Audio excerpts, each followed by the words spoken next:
விமானம் மத்திய தரைக்கடலிலே 35,000 அடி உயரத்திலே பறந்து கொண்டிருந்தது நண்பர்களே. காரணத்தோடு பதிவு செய்கின்றேன். எல்லா நாட்டுக்காரனும் அதுல இருக்கான். திடீர்னு ஒரு வெடிச்சத்தம், புகை மண்டலம், மரண ஓலம். காக்பிட்ல இருந்து பைலட் வெளியில ஓடியாந்து சொல்றாரு, என்ஜின் ஆஃப் ஆயிடுச்சு, கடல்ல விழ போறோம், எல்லாரும் லைஃப் ஜாக்கெட்டை போட்டுங்க. நடந்த சம்பவம்.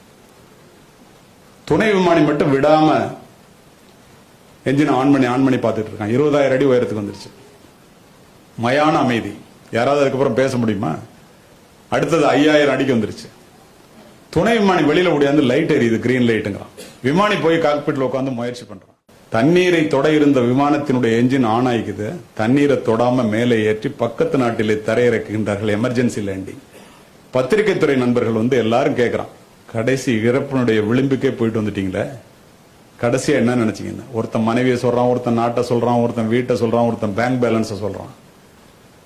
என்னுடைய பிள்ளைகளை அனாதையாக விட்டு இறக்க போகிறோமே என்று அழுதேன் என்று சொன்ன 11 பேரும் இந்திய தந்தைகள் என்பதை மனதிலே பதிவு வைத்துக் கொள்வோம். அம்மாவிடம் ஒட்டி கொள்வோம், அப்பாவிடம் எட்டி நிற்போம்.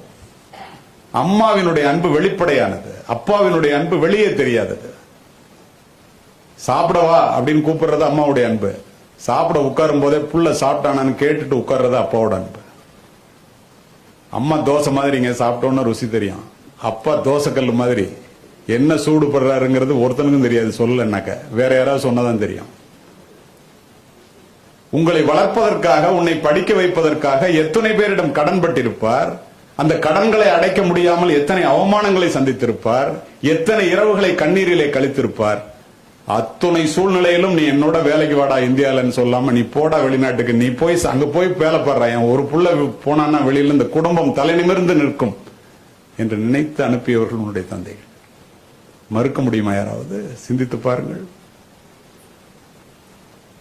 நீ எல்லாம் எங்கடா உருப்பிட போற அப்படின்னு சொல்லிட்டு என் புள்ள எப்படியாவது உருப்பிடணுமேன்னு கடவுளை பார்த்து வேண்ட ஒரே ஜீவன் உலகத்துல அப்பா மட்டும்தாங்க.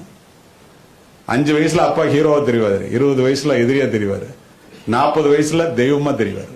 நம்ம புள்ள வளரும் போது இதை ஏன் சொல்றேன்னா, காலிலே அருந்த செருப்பையும் 4 முழ நைந்து போன வேஷ்டியையும் அரைக்கை சட்டையையும் போட்டுக்கொண்டு உங்களுக்கு ஃபுல் பேண்ட் ஃபுல் ஷர்ட் வாங்கி கொடுத்து விமானத்துக்கு டிக்கெட் எடுத்து கொடுத்து நீ போய் வெளியில வேலை பாடுறா என்று அனுப்புகின்ற தந்தைகள் பெரும்பாலும் இந்தியாவில் மட்டுமே இருக்கின்றார்கள். தனக்காக சமைக்காத அம்மாவும் தனக்காக சொத்து சேர்க்காத அப்பாவும் இந்தியாவில் மட்டுமே இருக்கின்றார்கள் நண்பர்களே.